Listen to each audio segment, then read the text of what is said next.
রুকিয়া হলো ঝাড়ফুঁক করা, কোরআন এবং হাদিসের কোনো আয়াত, দোয়া এটি পাঠ করে পানিতে, খাবারে, কোনো কিছুতে ব্যক্তির উপর ফু দেওয়া, এটাকে সাধারণত রুকিয়া বলা হয়। তো অথবা এই ফু দেওয়া ছাড়াও শুধুমাত্র তেলাওয়াত শোনা, এটাও এক ধরনের রুকিয়া। মানে এক কথায় কোরআন হাদিসের আয়াত এটি তেলাওয়াতের মাধ্যমে চিকিৎসা গ্রহণ করা, কোরআনের আয়াত এবং দোয়া কোরআন হাদিস আপনার থেকে প্রমাণিত, এগুলোকে দিয়ে চিকিৎসা গ্রহণ করা, সেটি পড়ার মাধ্যমে, পাঠের মাধ্যমে, এটি রুকিয়া। নবী করিম সাল্লাল্লাহু আলাইহি ওয়াসাল্লাম নিজে রুকিয়া করেছেন। বুখারীর হাদিসে আম্মা জান আয়েশা রাদিয়াল্লাহু তাআলা আনহা বলেছেন যে নবী করিম সাল্লাল্লাহু আলাইহি ওয়াসাল্লাম যখন অসুস্থ হতেন তখন তিনি সূরা ফালাক এবং সূরা নাস এই দুটি সূরা পড়ে তিনি নিজের শরীরের উপরে ফু দিতেন। ফু দিয়ে নিজের শরীরটা তিনি মুছে নিতেন। আর তিনি খুব বেশি অসুস্থ হয়ে গেলে, অর্থাৎ এতটুকু কাজ করতে না পারলে, তখন আমি এই কাজটি তাকে করে দিতাম। তো এই রুকিয়া নবী করিম সাল্লাল্লাহু আলাইহি ওয়াসাল্লাম এই হাদিসের আলোকে বোঝা গেল তিনি করতেন।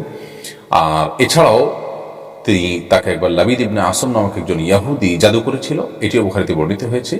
তার জাদু থেকে রক্ষার জন্য আল্লাহ রাব্বুল আলামিন দুজন ফেরেশতাকে পাঠিয়েছেন, যারা নবী করিম সাল্লাল্লাহু আলাইহি ওয়াসাল্লামকে ঘুমের মধ্যে এই সূরা ইখলাস, সূরা ফালাক, সূরা নাস শিক্ষা দিলেন জাদু থেকে বাঁচার জন্য। অর্থাৎ এই সূরাগুলো পাঠ করে তিনি জাদু থেকে বাঁচার চেষ্টা করেছেন। আর এই তিনগুলো পড়লে মানুষের বিভিন্ন বিপদ আপদ থেকে আল্লাহ তাআলা হেফাজত রাখেন, এটিও তিনি হাদিসে নির্দেশ করেছেন। এখান থেকে বোঝা যায় কোরআন হাদিসের আলোকে এবং কোরআন কারীমের আয়াত দিয়ে ঝাড়ফুঁক করা, এটি কোরআন হাদিসের আলোকে প্রমাণিত নবী সাল্লাল্লাহু আলাইহি ওয়াসাল্লাম করেছেন। সাহাবীদের একটি দল কোন এক জায়গায় যাচ্ছিলেন, সেখানে প্রতিমধ্যে তারা একজন সাপে দংশন করা মানুষকে শুধু সূরা ফাতিহা পড়ে রুকিয়া করার পর তিনি সুস্থ হয়েছেন এবং সেখান থেকে তারা পারিশ্রমিক গ্রহণ করেছেন। নবী করিম সাল্লাল্লাহু আলাইহি ওয়াসাল্লাম সেটাকে অ্যালাউ করেছেন। এখান থেকে রুকিয়া যেটি জায়েজ এবং সেই সাথে এখানে যে পারিশ্রমিক গ্রহণ করাও যায়, সেটি স্পষ্টভাবে আরো প্রমাণ হলো। এখন কথা হলো, পারিশ্রমিক নেওয়া জায়েজ দেখে কি আমরা একটু রুকিয়া করে লক্ষ লক্ষ টাকা দাবি করব কিনা? উত্তর হলো না। এটি আলামত এবং লক্ষণ খারাপ। যদি কোনো রাকি লক্ষ লক্ষ টাকা দাবি করে, তাহলে সেক্ষেত্রে সে বিভিন্ন কুফরের আশ্রয় এবং জাদুকরের আশ্রয় কিংবা দুষ্ট জিন বা শয়তানের আশ্রয় নিচ্ছেন কিনা, এটি একটা দেখার মতো বিষয়। কারণ সেখানে অনেক কিছু লাগে। তারা বলে যে কালো ছাগল লাগে, অমুকটা লাগে, তমুকটা লাগে, কালো মোরগ লাগে, তারপরে যে মৃত ব্যক্তির হাড়গোড় লাগে, নাউজুবিল্লাহ, এরকম আরো অনেকগুলো কাজ করে, যে কাজগুলো মূলত জাদুকর এবং আপনার ব্ল্যাক ম্যাজিশিয়ান যারা, তাদের কাজ। অতএব এরকম যদি রাকি হয়, সে রাকি অবশ্যই তাকে পরিত্যাগ করতে হবে। আসলে যেহেতু রুকিয়ার কাজটা অনেকটা গায়েব এর জগৎ নিয়ে কাজ করা, এখানে জিন দেখা যায় না, তার বিরুদ্ধে অ্যাকশন নেওয়া হয়। তো এই জন্য অনেক দুষ্ট লোক সেখান থেকে অসৎ যে প্রক্রিয়া সেটি অবলম্বন করে থাকে এবং সেখানে মানুষকে প্রতারণা করে থাকে। এই জন্য যারা সত্যিকারের রাকি হবেন, প্রথমত তারা কোরআন হাদিসের আলোকেই ঝাড়ফুঁক করবেন, এর বাইরে যাবেন না, তাবিজ দিবেন না, যথাসম্ভব ঝাড়ফুঁক করবেন। তাবিজটাকেই অনেকে আপনার মূল পেশা হিসেবে বানিয়েছে এবং সেখানেও নানা রকমের আজে বাজে ফেরাউন, হামান, নমরুদ ইত্যাদি লেখা আর অনেক উল্টাপাল্টা কাজ আছে, সেগুলো করে। তো রাকি হবেন, কোরআন হাদিসের আলোকে ঝাড়ফুঁক করছেন, এক।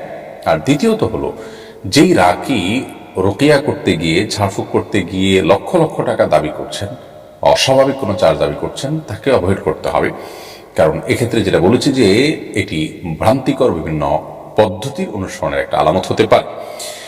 সেই সাথে রাকি নিজে আমলদার হবেন এবং তিনি শুধুমাত্র রুকিয়া করেই দিবেন না, বরং পেশেন্টকে কিছু আমল বাতায়ও দিবেন। এটি ভালো রাকির একটা আলামত। আর এর পাশাপাশি কোন রাকি জিন গায়েব জানে এ দাবি করলে সেটিও তার খারাপ রাকি হওয়ার আলামত এবং এরকম রাকি থেকে রুকিয়া বা ঝাড়ফুঁকের যে সেবা, সেটি নেওয়া যাবে না। অতএব বিষয়গুলো আমাদেরকে মাথায় রাখতে হবে।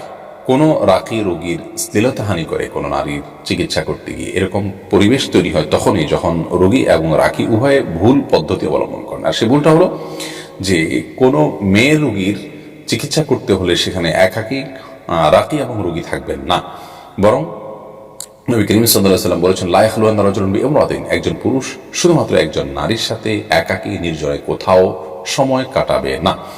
যার কারণে আপনি যদি কাউকে ঝাড়ফুঁক করতে হয়, কোনো নারীকে একাকী তিনি, তাহলে সেক্ষেত্রে তার সাথে অন্য নারীদেরকে রাখতে হবে, পর্দার আড়ালে রাখতে হবে। আপনি অপর প্রান্তে থাকবেন, অথবা আপনার সাথে অন্যান্য পুরুষরা থাকবে, তিনি পর্দার আড়ালে একাকী থাকবেন। এক কথায় ফিতনার আশঙ্কা যেটি, সেটিকে সম্পূর্ণরূপে দূর করে তারপর রুকিয়া করতে হবে। আর সব সেক্টরেই ভালো মন্দ মানুষ থাকে, অতএব তারাও মানুষ, তাদের মধ্যে আপনার মন্দ চরিত্রের মানুষ থাকতে পারে, বা পাশবিকতা বা পশুত্ব এটা তাদের মধ্যে জেগে উঠতে পারে। সেই কারণেই কিন্তু শরীয়তের এই সীমানাগুলো আমাদেরকে মেনে চলতে হবে, পর্দার যে বিধিবিধানগুলো সেগুলো